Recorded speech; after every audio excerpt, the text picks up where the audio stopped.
gurbaan tokko gara biyya takkaa deeme hara baafannaaf hojiirra ammoo inni ni beeka akka karaan dhalaa qullaan guutamee jiru ammas waan haraamiin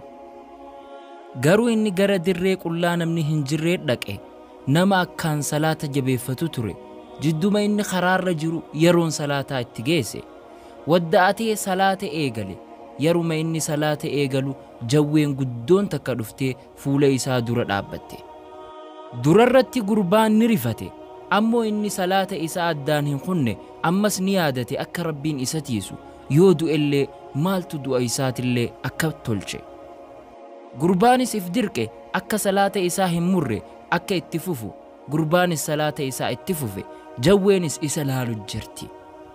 erga gurbaan salaata fixatee jawween gurbaa kana dheessee kute yaa Allah